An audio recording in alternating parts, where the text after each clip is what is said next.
Incoterms 2000 continue the use of term groups of Incoterms 1990.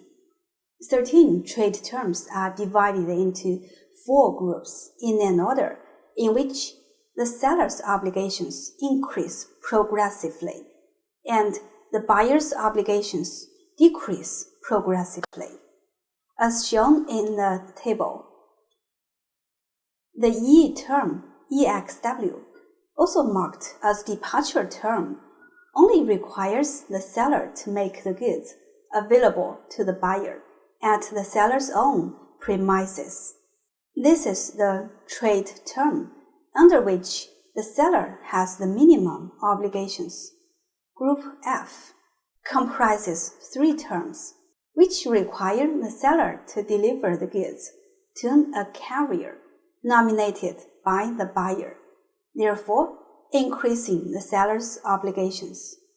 The 4 C terms further increase the seller's obligations by requiring the seller to contract for the carriage and pay the freight, but the seller does not bear the risk of loss of or damage to the goods during the transit.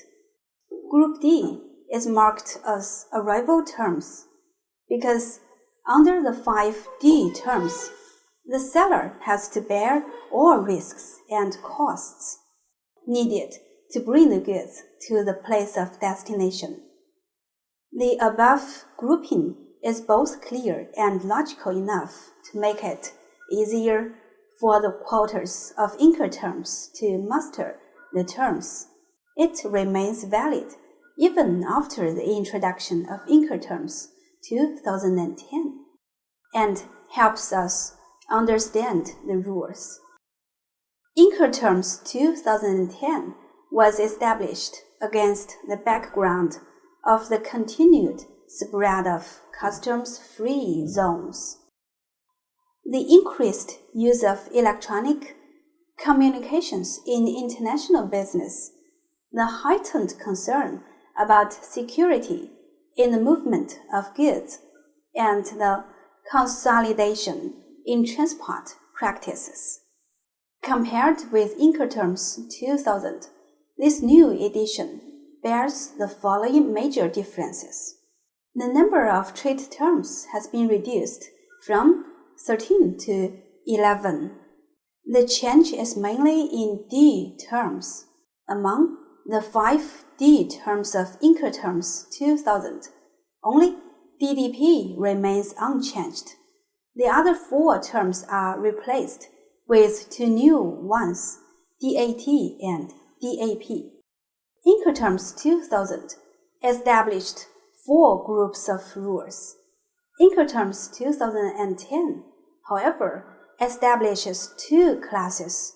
Number 1, rules applicable for all modes of transport, and number 2, rules applicable only for sea and inland waterway transport.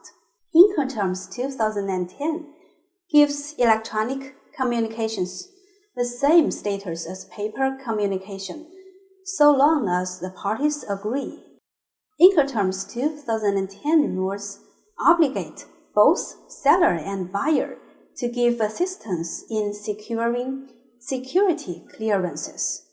Incoterms 2010 now acknowledges the existence of string sales, where goods in transit may be sold multiple times before arrival, by giving the seller the opinion to procure goods shipped.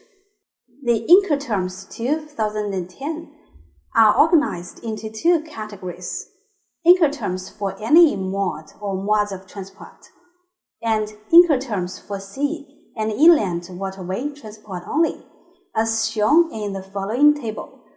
The EXW term is most favorable for sellers or exporters, but does not oblige buyer to provide any export information. By contrast, the DDP term is most favorable for buyers or importers and obliges the seller to pay all transportation costs and duties and to bear all risks in the goods until they are covered. The remaining terms represent a spectrum of risk and responsibility between EXW and DDP. These two pictures show the two categories more vividly.